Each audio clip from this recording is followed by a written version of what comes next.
ఈనాటి కార్యక్రమానికి ముఖ్య అతిథిగా విచ్చేసినటువంటి ఎన్టీ రామారావు గారి తనయ్య ఈరోజు ముఖ్య అతిథి శ్రీమతి పురంధరేశ్వరి గారిని మాట్లాడవలసింది కోరుతాం.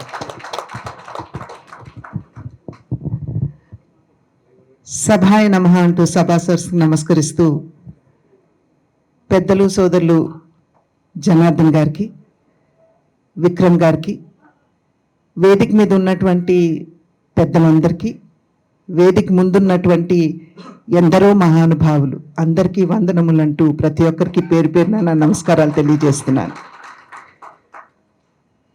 ముందుగా విక్రమ్ గారు నన్ను పిలుస్తున్నటువంటి సందర్భంలో ముఖ్య అతిథి అంటూ నన్ను సంబోధించడం జరిగింది. ఇంతటి ఆత్మీయ సమావేశం జరుగుతున్నటువంటి సందర్భంలో, అందులోనూ నందమూరి తారక రామారావు గారి గురించి స్మరించుకునేటువంటి ఇంతటి అద్భుత సమావేశంలో ముఖ్య అతిథి కాకన్నా మీ అందరి ఆడబొడుచుగా నేను వచ్చానని చెప్పి మీ అందరికీ నేను తెలియజేసుకుంటున్నాను. ఆ తర్వాత ఖచ్చితంగా విక్రమ్ గారు నాకు అన్యాయం చేశారేమో అనేటువంటి ఒక భావన. ఎందుకంటే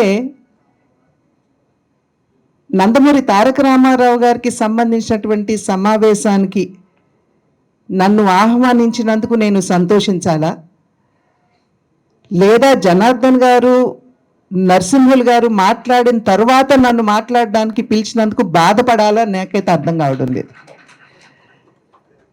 ఎందుకంటే నాకంటే ముందు మాట్లాడినటువంటి వక్తలందరూ కూడా రామారావు గారికి సంబంధించినటువంటి అన్ని విషయాలు, వారి ప్రస్థానం కావచ్చు, వారి రాజకీయ జీవితం కావచ్చు, అదేవిధంగా మోత్కుపల్ గారికి వారికి మా తండ్రి గారితో ఉన్నటువంటి అవినాభావ సంబంధం కావచ్చు, మా తండ్రి గారు ఏ విధంగా నిజంగా ప్రతిభ ఉన్నటువంటి వారిని గుర్తించేవారు ఆ విషయాలు కావచ్చు, ఇవన్నీ కూడా పూసగుచ్చినట్టు చెప్పిన తర్వాత నిజంగా నాకు మాట్లాడడానికి విషయాలు మిగిలి ఉన్నాయి అని చెప్పి నేనైతే భావించడం లేదు. అయితే ఖచ్చితంగా తమ్ముడు చెప్పినట్లుగా, రామకృష్ణ చెప్పినట్లుగా ఆ మహానుభావుడి గురించి ఎంత సమయం అయినా మనం మాట్లాడుకోవచ్చు, అది ఎవరికీ కూడా విసుగు అనిపించదు అని చెప్పి నేనైతే గట్టిగా విశ్వసిస్తున్నటువంటి మాట. ముందుగా ఇవాళ ఈ సమావేశం నిర్వహించుకోవడానికి గల కారణం, దీని వెనక ఉన్నటువంటి ఆలోచనని మనం అందరం కూడా గుర్తించాలి అని చెప్పి నేనైతే గట్టిగా చెప్పదలుచుకున్నాను. ఎందుకంటే ఈ సమావేశం ఒక మహానుభావుడు నందమూరి తారక రామారావు గారి గురించి కేవలం చర్చించుకోవడానికి నిర్వహించినటువంటి సభగా మనం పరిగణించకూడదు. నిజం చెప్పాలంటే వారి జీవితంలోని అన్ని ఘట్టాలు, ప్రతి పేజీ, ప్రతి పదం వారి ఆత్మబంధువులైనటువంటి మీ అందరికీ తెలిసినటువంటి విషయం. ఆత్మబంధువులు అని ఎందుకంటున్నానంటే, సాధారణంగా బంధువులు ఎవరైతే ఉంటారో వారికి ఏదో ఒక లాభాపేక్ష ఉంటుంది. తండ్రి తర్వాత బిడ్డలకి తండ్రి పట్ల ఉండేటువంటి ఒక అపేక్ష, లాభాపేక్ష అనకూడదేమో, ఒక అపేక్ష అనేది ఎప్పుడు ఉంటుంది. అయితే ఆత్మబంధువు అనేటువంటి వ్యక్తి ఎవరైతే ఉంటారో ఎటువంటి అపేక్ష లేకుండా అవతల ఉన్నటువంటి వ్యక్తిని నిస్వార్థంగా ప్రేమించేటువంటి స్థాయి ఆ ఆత్మబంధువుకి మాత్రమే ఉంటుంది. నందమూరి తారక రామారావు గారి పరంపదించి ఇన్ని సంవత్సరాలైనా ప్రతి వర్ధంతిని కూడా ఇవాళ యావత్ ఆంధ్ర రాష్ట్రంలో నిర్వహించుకునేటువంటి ఆత్మబంధువులు ఉన్నారు. కనుక అటువంటి ఆత్మబంధువులకి రామారావు గారి జీవితం గురించి, వారి ప్రస్థానం గురించి తెలియదు అని అనుకుంటే మా అంత అవివేకులు ఉంటారని చెప్పి నేనైతే భావించడం లేదు. కనుక ఈ సమావేశం అన్నది ఆ మహానుభావుడి గురించి చర్చించుకునేటువంటి సమావేశం కాదు, అంటే అంతవరకే పరిమితం అయ్యేటువంటి సమావేశం కాదు అని మనం అందరం కూడా గుర్తించాలి. అదేవిధంగా వారి జీవితంలో ఎదురైనటువంటి సంఘటనలు ఏవైతే ఉన్నాయో వాటి గురించి చర్చించుకునేటువంటి సమావేశమా అంటే, ఇందాక చెప్పినట్లుగా జీవన ప్రస్థానం గురించి అందరికీ తెలిసినటువంటి సందర్భంలో వారు ఎదుర్కొన్నటువంటి క్లిష్ట పరిస్థితులు కూడా ప్రతి ఒక్కరికి తెలిసినటువంటి నేపథ్యం. అయితే ఈ సమావేశం ఎందుకు అని అంటే, ఇందాక చెప్పారు 1984లో జరిగినటువంటి ఒక సంఘటనని ఇవాళ కేవలం అది పుస్తక రూపంలో విక్రమ్ గారు చాలా చక్కగా వివరాలన్నీ కూడా క్రోడీకరించి ఆ పుస్తకంలో పొందుపరిచి అందరి యొక్క ఈ లిటరరీ కమిటీ ఏదైతే ఉన్నదో వారందరి ఆమోదంతో చక్కటి పుస్తక రూపంలో తీసుకురావడం మాత్రమే కాకుండా ఇవాళ డిజిటల్ రూపంలో కూడా తీసుకురావాలి అనేటువంటి ఒక ఆలోచనతోటి నిర్వహించేటువంటి ఈ కార్యక్రమం. ఒక రకంగా చెప్పాలంటే 1984లో జరిగినటువంటి సంఘటన భారత ప్రజాస్వామ్య చరిత్రపై ప్రగాఢమైనటువంటి ప్రభావం చూపినటువంటి సంఘటనగా మనం అందరం కూడా గుర్తించవలసినటువంటి అవసరం చాలా ఉన్నది. 1984 కేవలం ఆంధ్రప్రదేశ్లో మాత్రమే కాదు, భారతదేశంలోనే ప్రజాస్వామ్య ఉనికిని ప్రశ్నించేటువంటి పరిస్థితి ఆ రోజు దేశంలోనూ రాష్ట్రంలోనూ ఉన్నది.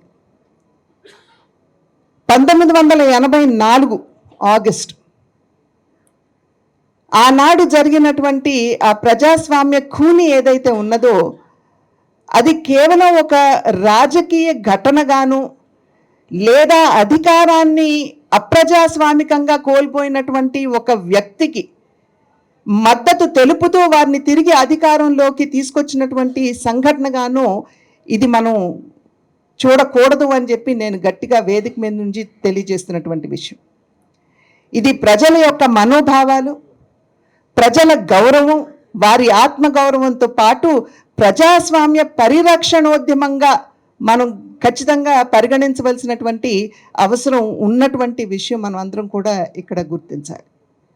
ఆనాడు ప్రజాస్వామికంగా ఎన్నికల్లో ప్రజల మద్దతుతోటి వారి ఆశీర్వాదంతో అత్యధిక ఆధిపత్యాన్ని సాధించి అధికారంలో ఉన్నటువంటి ప్రభుత్వాన్ని ఆనాడు అప్రజాస్వామికంగా తొలగించినప్పుడు ప్రతి ఒక్కరూ కూడా భయం అనేది తెలియకుండా ఎటువంటి వెనుకడుగు వేయకుండా ప్రతి ఒక్కరూ ముందుకు వచ్చి ఆనాడు గళం విప్పి అది ప్రజలు కావచ్చు,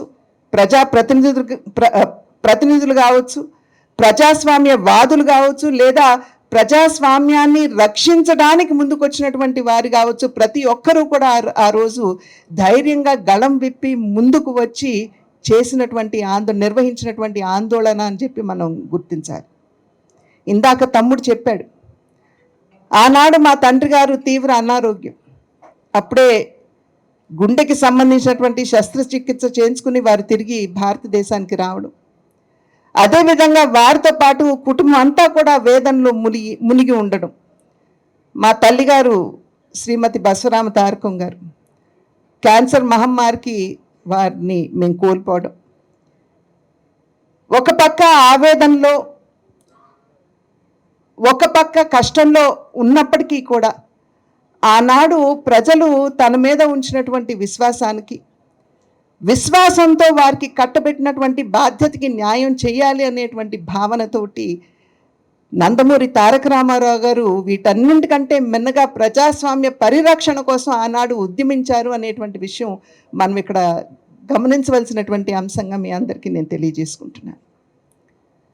ఎక్కడ పోయిందో అక్కడే వెతుక్కోవాలి అని పెద్దలు మనకి పదే పదే చెప్తూ ఉంటారు. కనుక బల నిరూపణ అనేది రాష్ట్రపతి భవన్లో కాదు, ఇవాళ దాన్ని ప్రజాభవన్ అని చెప్పి పేరు పెట్టడం జరిగింది, పేరు మార్చారు. అక్కడ కాదు బల నిరూపణ, ప్రజలు నమ్మి నన్ను శాసనసభకి పంపించినటువంటి సందర్భంలో శాసనసభలోనే నేను బల నిరూపణ చేయాలి అని యావత్ దేశానికి ఒక సందేశాన్ని ఈ యొక్క ఘట్టం ఇచ్చింది అనేటువంటి విషయం మనం ఇక్కడ గమనించవలసినటువంటి ఆవశ్యకత చాలా ఉన్నది. అయితే ఈ యొక్క ఉద్యమం ఏదైతే జరిగిందో, ఆందోళన ఏదైతే ఆనాడు జరిగిందో, దీన్ని కేవలం ఒక రాజకీయ ఘట్టం, ఇందాక చెప్పినట్లుగా రాజకీయ ఘట్టంగా కాదు, కానీ మనం ఖచ్చితంగా 1984 ఆంధ్ర రాష్ట్రంలో జరిగినటువంటి ప్రజాస్వామ్య పరిరక్షణోద్యమంగా మనం దీన్ని గుర్తించవలసినటువంటి అంశంగా మీ అందరికీ నేను తెలియజేసుకుంటున్నాను. అయితే దీంట్లో ఒక విలక్షణమైనటువంటి ప్రాధాన్యత ఈ ఉద్యమానికి ఉన్నది. అది ఏమిటి అంటే, పెద్దలందరూ కూడా సూచనప్రాయంగా తెలియజేశారు. కానీ మనం ఇక్కడ గమనించవలసినటువంటి విషయం, ఇది ఒక పార్టీకో, ఒక రాజకీయ పార్టీకో లేదా ఒక ప్రాంతానికో సంబంధించినటువంటి అంశం కాదు. ఇది పార్టీలకు అతీతంగా, పార్టీల సిద్ధాంత ప్రకారంగా పార్టీల మధ్య భేదాభిప్రాయాలు ఉన్నా వాటన్నింటినీ కూడా పక్కన పెట్టి ప్రజలు కావచ్చు, మహిళలు కావచ్చు, యువత కావచ్చు, రైతు కావచ్చు, ప్రతి ఒక్కరూ సమాజంలో ఉన్నటువంటి వారందరూ కూడా ఏకతాటి మీదకు వచ్చి ఈ యొక్క అప్రజాస్వామిక చర్య ఏదైతే ఉందో దాన్ని ప్రతిఘటించినటువంటి తీరు మనం అందరం కూడా ఖచ్చితంగా గమనించవలసినటువంటి అంశంగా మీ అందరికీ నేను తెలియజేస్తున్నాను. అయితే ఈ ఆందోళన యొక్క ప్రభావం కూడా ప్రగాఢమైనది. ఇందాక నేను చెప్పాను, భారత ప్రజాస్వామ్య చరిత్రని ప్రగాఢంగా ఇది ప్రభావితం చేసింది అని చెప్పి మీ అందరికీ కూడా నేను మొదట్లోనే చెప్పాను. దాని యొక్క ప్రభావం ఎలాగున్నది అని చెప్పి ఒక్కసారి మనం తరిచి కనుక చూసుకున్నట్లయితే, ఆనాడు పార్టీ ఫిరాయింపులు ఏదైతే జరుగుతున్నాయో దానిని ఒక రకంగా చర్చనీయాంశంగా దేశ యావత్ ప్రజలందరి ముందుకు తీసుకొచ్చినటువంటి ఆందోళన అది. అది మాత్రమే కాకుండా రాజ్యాంగ సవరణ చేసి 1985వ సంవత్సరంలో రాజ్యాంగ సవరణ చేసి 52వ సవరణ ఆనాడు చేయటం జరిగింది. ఆ సవరణ మాధ్యమంగా పార్టీ ఫిరాయింపు నిరోధక చట్టాన్ని మన దేశంలో మనం అమలు చేసుకున్నాం. దానికి పునాది 1984లో జరిగినటువంటి ప్రజాస్వామ్య పరిరక్షణ ఉద్యమం అని చెప్పి మనం అందరం కూడా గుర్తించాలి. దాని వలన, ఈ చట్టం వలన ఒక రకంగా చెప్పాలంటే అప్పటి వరకు కూడా ఏదో కర్చీఫులు మార్చినట్లుగా ప్రభుత్వాన్ని కూల్చివేస్తున్నటువంటి సందర్భంలో రాజ్యాంగ సవరణ 106 సార్లు జరిగినట్లయితే 88 సార్లు కాంగ్రెస్ పార్టీ అధికారంలో ఉన్నప్పుడు ఈ రకంగా అప్రజాస్వామికంగా ప్రభుత్వాన్ని తొలగించినటువంటి నేపథ్యం. కనుక ఈ యొక్క సవరణ మాధ్యమంగా దేనికైతే 1984లో జరిగినటువంటి ఆందోళన పునాది అని చెప్పి మనం భావిస్తున్నామో, ఆ చట్టం వలన సుస్థిరమైనటువంటి ప్రభుత్వాలు దేశంలో ఏర్పాటు అవ్వడానికి అది నాంది పలికింది అని చెప్పి మనం అందరం కూడా గుర్తించాలి. కనుక అంతటి ప్రభావవంతమైనటువంటి ఆ ఆందోళన ఏదైతే ఉన్నదో అది కేవలం పుస్తక రూపంలో మాత్రమే కాదు, ఖచ్చితంగా దాన్ని రికార్డు చేసి చేయవలసినటువంటి ఆవశ్యకత ఉన్నది భావి తరాల వారికి తెలియజేయడానికి. దానికి తోడుగా కేవలం పుస్తక రూపం కాదు, డిజిటల్ రూపంలో కూడా తీసుకురావాలి అనేటువంటి ఒక ప్రయత్నం. ఆ ప్రయత్నం ఎందుకు జరిగింది అనేటువంటి విషయానికి వచ్చినట్లయితే, ఈ మధ్య కాలంలో మనందరికీ తెలుసు, మన బిడ్డలు, మన భవిష్యత్ తరాల వారికి ఇవాళ ఓర్పు లేదు. పుస్తక పఠనం అంటే వారందరూ కూడా మర్చిపోయినటువంటి పరిస్థితి ఇవాళ మన ముందుంది, కళ్ళ ముందుంది. ప్రతి ఒక్కరూ కూడా వెంటనే వెబ్సైట్లోకి వెళ్ళిపోవడం, లేకపోతే ఇంటర్నెట్లోకి వెళ్ళిపోవడం, లేదా బ్లాగుల్లోకి వెళ్ళిపోవడం. ఇయర్పాడ్లు, ఇందాక తమ్ముడు అనుకుంటాను చెప్పారు, ఇయర్పాడ్లు పెట్టుకుని వాటి గురించి గంటలు వినడం. ఇది మాత్రమే కాకుండా సర్వే కూడా నిర్వహించడం జరిగింది. నిజంగా పఠించేటువంటి వాళ్ళు, చదివేటువంటి వాళ్ళు ఇవాళ మన సమాజంలో ఉన్నారా అంటే ఆ సంఖ్య, ఆ శాతం తగ్గిపోతున్నది అనేటువంటి విషయాన్ని సర్వేలు కూడా మనకు తెలియజేసినటువంటి నేపథ్యంలో ఇంతటి అద్భుతమైనటువంటి ఘట్టం ఏదైతే ఉందో, అంటే ఒక రకంగా చరిత్రని ఒక మలుపు తిప్పినటువంటి ఘట్టం ఏదైతే ఉందో దాన్ని ఎవరూ కూడా మర్చిపోకుండా భవిష్యత్ తరాల వారికి అసలు సంకల్పం అంటే ఎలా ఉంటుంది, సంకల్ప బలం ఏ దిశగా మనని తీసుకువెళ్ళగలదు అనేటువంటి విషయాన్ని తెలియపరిచేటువంటి ఈ అద్భుతమైనటువంటి సంఘటనని భవిష్యత్ తరాల వారికి తెలియజేయాలంటే పఠనం మాధ్యమంగా బహుశా మనలాంటి వాళ్ళు, రిటైర్ అయిపోయినటువంటి వాళ్ళు చదువుకుంటామేమో, కానీ భవిష్యత్ తరాల వారు ఎక్కడైతే వారు డిజిటల్ మాధ్యమానికి వారు అలవాటు పడుతున్నారో ఆ మాధ్యమంగా వారికి చరిత్ర తెలియజేయాలి అనేటువంటి సంకల్పం ఏదైతే ఉందో, నేను నిజంగా ఇవాళ వేదిక మీద నుండి జనార్దన్ గారిని, విక్రమ్ గారిని, వారి ఇరువురిని, వారికి సహకరించిన వారిని అందరికీ కూడా నా అభినందనలు నేను తెలియజేస్తున్నాను. అయితే విక్రమ్ గారు, జనార్దన్ గారు ఇక్కడితోటి ఆగిపోకూడదు అనేది కూడా నా అభ్యర్థన. ఎందుకంటే రామారావు గారు తీసుకున్నటువంటి నిర్ణయాలు జనార్దన్ గారు సుదీర్ఘంగా మన అందరికీ సవివరంగా తెలియజేశారు ఏ ఏ నిర్ణయాలు చేశారు రామారావు గారు అన్నది. కానీ నా అభ్యర్థన ఏమిటంటే విక్రమ్ గారికి దేనివల్ల ప్రభావితం అవుతూ రామారావు గారు ఆ నిర్ణయం చేశారు అనేటువంటి విషయం, వారు తీసుకున్నటువంటి అనేక నిర్ణయాలు, వాటిని కూడా విశ్లేషించి చక్కగా ఒక ఒక ఒక పుస్తక రూపంలో తీసుకురాగలిగితే అది అద్భుతంగా ఉంటుంది అని చెప్పి నేనైతే విశ్వసిస్తూ వారిని వేదిక మీద నుండి నేను వారికి చేస్తున్నటువంటి అభ్యర్థన. రామారావు గారిని ఇవాళ కేవలం ఒక కథానాయకుడుగాను మహానాయకుడుగాను అంతవరకు పరిమితం చేయటం అనేది సమంజసం కాదు. వారిని ఆదర్శంగా తీసుకుంటూ అనేక అంశాలు మనం నేర్చుకోవలసినటువంటివి వారి జీవితంలో ఉన్నాయి అనేటువంటి విషయం కూడా మనం గమనించాలి. కృషి ఉంటే మనుషులు ఋషులవుతారు, పెద్దలు ఊరికినే చెప్పలేదండి. నందమూరి తారక రామారావు గారి ప్రస్థానం దాన్ని నిరూపించింది అని చెప్పి నేనైతే గట్టిగా విశ్వసిస్తున్నాను.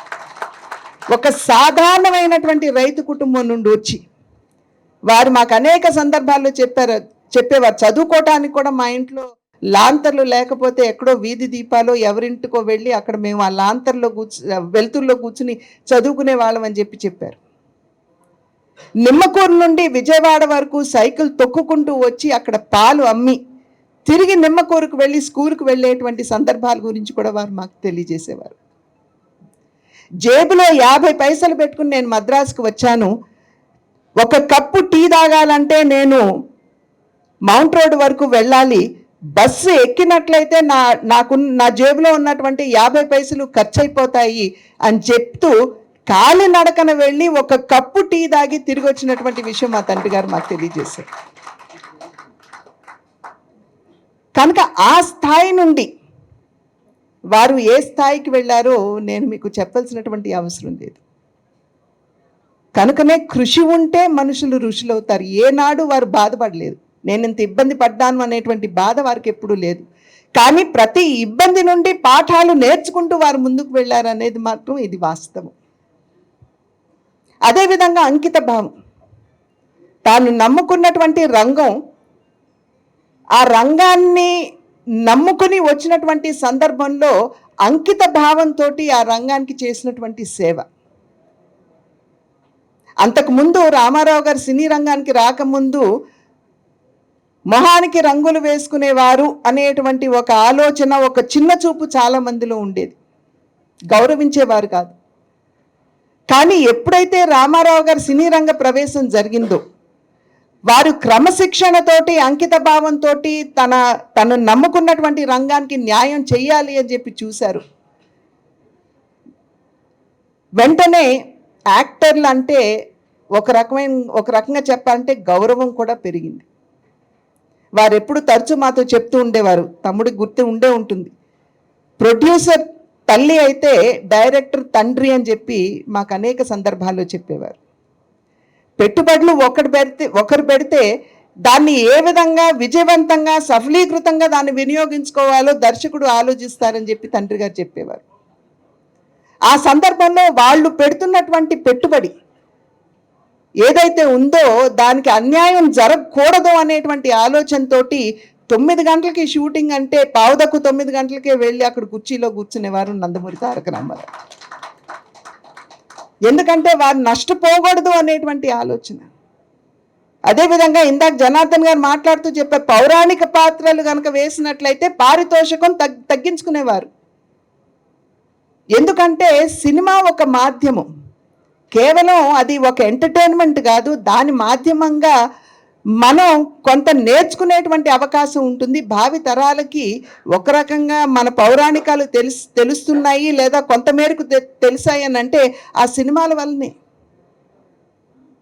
కనుకనే వారికి నమ్మకం, అందుకనే వారు ఆ పారితోషికం కొంచెం తగ్గించి ఆ పౌరాణికాలకి తీసుకునేవారు. అదేవిధంగా వారికి జ్వరం వచ్చినా సరే, వారి చెయ్యి 5 సార్లు విరిగినా సరే, కుక్క మీద పడి కండ పీకేసినా సరే, పావు కాటేసినా సరే, దేనికి కూడా చిరంజీవి సినిమాలో వారు లెన్సులు పెట్టుకుని 3 రోజులు కంటి చూపు కోల్పోయినా సరే ఏ నాడు కూడా వారి ప్రొడ్యూసర్కి అన్యాయం జరగకూడదు, వారు నష్టపోకూడదు అని చెప్పి వెంటనే సెట్లకు వెళ్ళేటువంటి సందర్భాలు ఉన్నాయి. కనుక అంత అంకిత భావంతో పనిచేశారు కాబట్టి రాముడు వేషం వేస్తే ఇల్లంతా సౌమ్యంగా చాలా చాలా నిశ్శబ్దంగా ఉండేది. అదే కృష్ణుడు వేషంలో ఉన్నారు అని అంటే మేము చాలా అల్లరి చేసే వాళ్ళం, ఇంట్లో ఆయన ఏం పట్టించుకునేవారు కాదు. అదే దుర్యోధనుడు లేదా రావణాసుడు పాత్ర వేశారంటే అసలు ఆయన దరిదాపులకే మేము వెళ్ళే వాళ్ళం కాదు, అంత ఉగ్రంగా ఉండేవారు వారు. అది వారి అంకిత భావానికి, వారి క్రమశిక్షణకి నిదర్శన అని చెప్పి నేను ఖచ్చితంగా మీకు తెలియజేయవలసినటువంటి విషయం. అదేవిధంగా ఆయన అనేక నిర్ణయాలు చేశారు. రాజకీయాల్లోకి వచ్చిన తర్వాత రాజకీయాలకే ఒక సరికొత్త నిర్వచనం పలికారు నందమూరి తారక రామారావు. ఎన్నికల్లో గెలవడం అన్నది అది అధికారం చలాయించడానికి కాదు, కానీ అధికారంలోకి వచ్చిన తర్వాత అధికారాన్ని ప్రజా సేవకి వినియోగించుకునేటువంటి ఒక మాధ్యమం అనేటువంటి విషయాన్ని మొట్టమొదటిసారి నందమూరి తారక రామారావు గారు నిరూపించారు.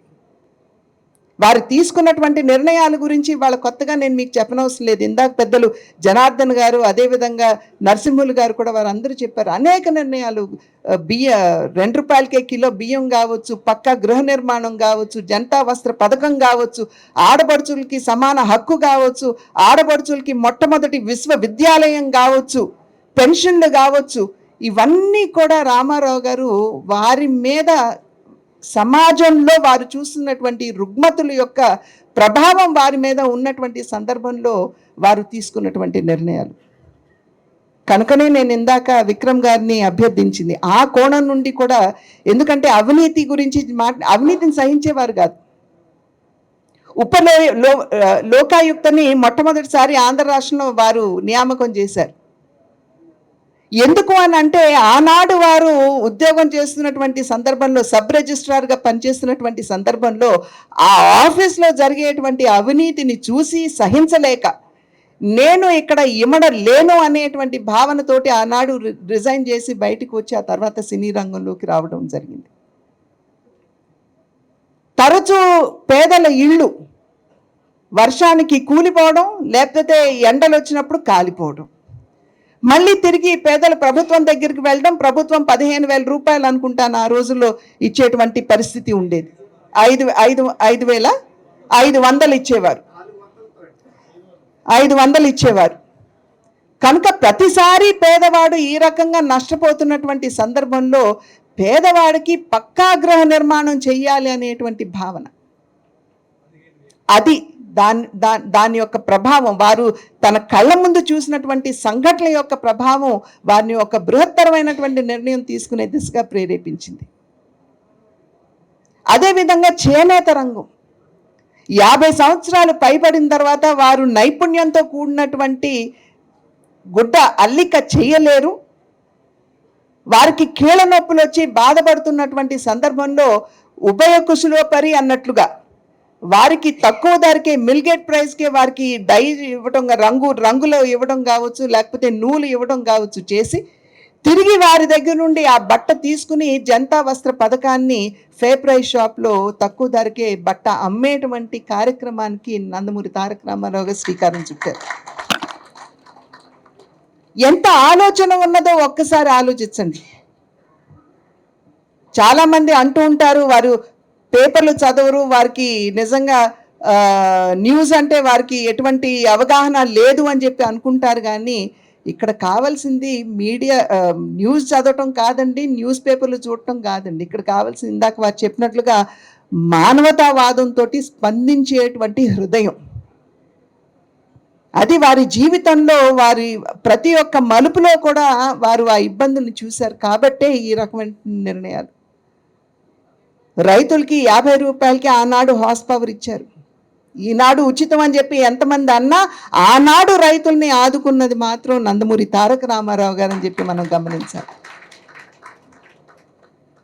కనుక అటువంటి ఒక మహోన్నతమైనటువంటి ఒక గొప్ప మనిషి గురించి ఒక మహానాయకుడు గురించి, ఒక అద్భుతమైనటువంటి ఆలోచన విధానం కలిగినటువంటి ఒక ఒక మహానాయకుడిని ఇవాళ స్మరించుకోవటం మాత్రమే కాకుండా అసలు చరిత్రనే మలుపు తిప్పినటువంటి ఒక సంఘటన ఇందాక మాట్లాడుతున్నటువంటి సందర్భం అర్థిస్తూ నాకు ఇంతటి చక్కని సమావేశంలో పాల్గొనేటువంటి అద్భుతమైనటువంటి అవకాశాన్ని ఇచ్చిన సోదరులు జనార్దన్ గారికి, విక్రమ్ గారికి పేరు పేరున నా ధన్యవాదాలు తెలియజేస్తూ, ఏకేనాపి సువృక్షేణ పుష్పితేన సుగంధిన వాసితం తద్వనం సర్వం సుపుత్రేణ కులం తథా అన్నారు పెద్దలు.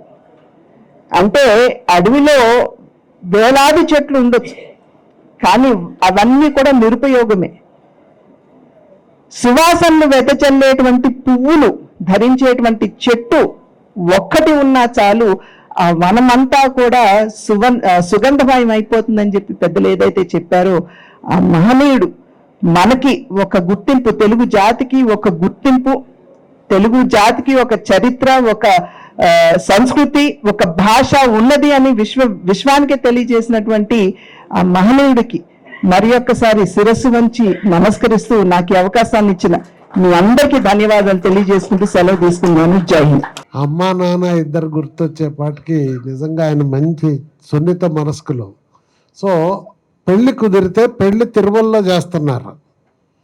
అన్నగారు మనం ప్రజలకు అంకితం అయిపోయాం, మీరు పెళ్లి చేసుకోండి, నేను ఆశీర్వదిస్తానని చెప్పాడు. ఇది చరిత్రలో ఎక్కడ జరుగుద్దా? డిసెంబర్ 8న మా అన్నయ్య బాలకృష్ణ గారిది, నాది డిసెంబర్ 9, 1982లో తిరుమల కొండపైన వివాహం జరిగింది ఇద్దరిది. అప్పుడు నాన్నగారు చివరి దశలో క్యాంపెయిన్లో ఉన్నారు. ప్రతి మాటకున్నాం. మా అన్నదమ్ములు, అక్క చెల్లెలు, ముఖ్యంగా మా పెద్దక్క లోకగా చిన్నక్క అందరూ ఎవరి పని వాళ్ళు అమ్మగారికి సపోర్ట్ కొంటూ పెళ్ళికి రాలేదు నాన్నగారు. మరి క్యాంపెయిన్లో ఉన్నారు, ప్రజల్లో ఉన్నాడు ఆయన. పెళ్ళైన రాత్రి డిసెంబర్ 9వ తారీఖున నాకు లోకల్ తిరుపతి పోలీస్ స్టేషన్ నుండి మెసేజ్ వచ్చింది. నాన్నగారు అప్పటికే సీఎం గారు పదం వాడారు. సీఎం గారు మీతో మాట్లాడతానంట ఉదయం 10 గంటలకి తిరుపతికి రమ్మన్నా. ఇక్కడ సీఎం ఏంటి, సీఎం అన్నారేంటి అనుకున్నాం. సీఎండి ఎవరా అని అంటే గబ్బుని సీఎం అన్నది లేదండి. అప్పుడు వాళ్ళు కూడా ఎలాంటి లేదు, అప్పటికే వచ్చేసింది కదా. లేదండి రామారావు గారు, మా నాన్నగారు మెసేజ్ పంపించారు కలెక్టర్ ఆఫీస్కి రమ్మని. ఎందుకంటే ఆ రోజు సెల్ ఫోన్స్ లేవు, ఎస్టీడీ లేవండి.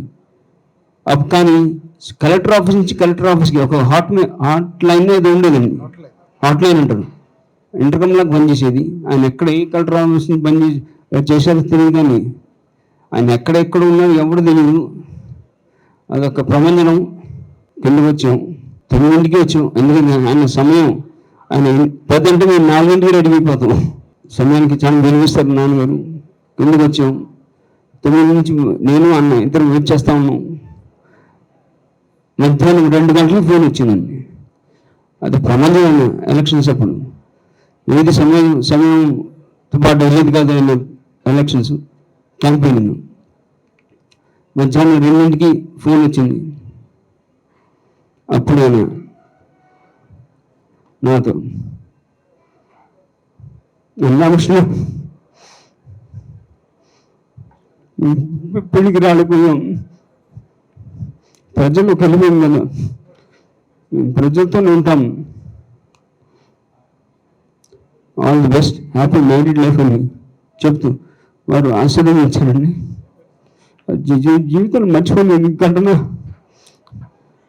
నేను చాలా గర్వంగా చెప్పుకుంటామండి.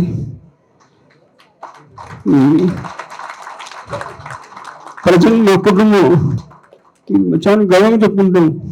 జయంతిగా అలానే ఇంకో సందర్భంలో టెలిఫోన్ మాట్లాడుతున్నారు. అబ్బాయి ఎవరో టెలిఫోన్ మాట్లాడుతుంటే ఆ కాలంలో ఈ కనెక్షన్ ఇస్తారు కదా ఆపరేటర్, అన్నగారు ఫోన్ కనెక్ట్ చేశాడు ఆయన ముందు. ఏంటి ఇంతవరకు ఇట్లేదని కోప్పడుతున్నాడు ఆపరేటర్ని. అన్నగారికి లైన్ వినపడింది. ఉదయం 5ంటికి పిలిచారు ఆపరేటర్ని, అబ్బాయిని. ఆయన టైం అప్పుడు పిలిచి ఏమిటి తమరు నిన్న గట్టిగా మాట్లాడుతున్నారు అన్నారు. అబ్బా ఇదేందిరని షాక్ అయిపోయింది. అని ఆ ఆపరేటర్ని ఉద్యోగం పర్ఫెక్ట్గా చేసావు అన్నాడు. మీరెప్పుడూ ఆ విధంగా కోపంగా అనరాదు. మీకోసం కాదు వారు పనిచేసేది, ప్రభుత్వ ప్రతినిధి నా కోసం అని. ఆయన ఏమన్నాడంటే నాన్నగారి కాల్స్ కనెక్ట్ చేస్తున్నాం అందువల్ల లేట్ అయింది అన్నాడు. అప్పుడు వెంటనే ఇది కాదు ముఖ్యం, ఇప్పుడు చెప్పేది ముఖ్యం. మరుసటి రోజు పొద్దుటికల్లా ఇంకొక ఫోన్ తీసుకొచ్చి పెట్టండి, ఫ్యామిలీ మెంబర్స్ అందరూ దాంట్లో మాట్లాడండి, ప్రభుత్వం ఫోన్ వాడరాదని చెప్పాడు. ఎవరన్నా ప్రపంచంలో ఉన్నారండి ఇట్లా? ఇంకో సందర్భంలో మా సాయి జ్యోతిక టైం ఇచ్చిండు. టైం ఇస్తే ఫలానా టైంకి రమ్మని చెప్పారు ఎన్టీ రామారావు గారు. నాకు ఆయన చెప్పిండు స్వయంగా. ఎవరో రామారావు గారు టైం అంటే టైం. ఈయన 2 నిమిషాలు లేటుకి వెళ్ళాడు. బెల్ కొట్టాడు, ఆయన ఇంకా రాలేదన్నాడు. అని ఆలోచిస్తుంటే ప్రవేశించాడు. బ్రదర్, నా కోసం అందరూ వెయిట్ చేస్తున్నారు, నేను మీకోసం వెయిట్ చేస్తున్నా. ఎందుకు? మీకు నేను టైం ఇచ్చాను, అందుకోసం. ఇక నుంచి ఎప్పుడు నువ్వు లేటుగా రా, మాకు గుర్తుపెట్టుకో, టైం చాలా విలువైంది అన్నాడు. That is NTR. అట్లే రామకృష్ణ బాబు గారు స్కూటర్లో పోతా ఉంటే హ్యాబిట్స్లో ఎక్కడో పోలీస్ ఆపాడు. రామ్కోట్లో పోలీస్ ఆపితే అది చూస్తే ముందు రామకృష్ణ బాబు గారు బాగానే చూశాడు, కింద ఎన్టీ రామారావు గారు అని ఉంది. వద్దులేండి వెళ్ళిపోండి అన్నాడు. వద్దులేండి కాదు నాయన, నీ ఉద్యోగం నువ్వు చేయమని చెప్పిన గొప్ప మనిషి ఆ చదువుకున్న రోజుల్లో రామకృష్ణ బాబు గారు. ఇవాళ సర్పంచ్ గారు కొడుకును పలకరించేటట్టుందా వాతావరణం? ఏమిటండి, ఎన్ని చెప్పాలండి ఇట్లాంటివన్నీ? భావితరాలకి మనం ఇవ్వాల్సిన సందేశాలు. అది ఆయన జీవితం, సంస్కారం.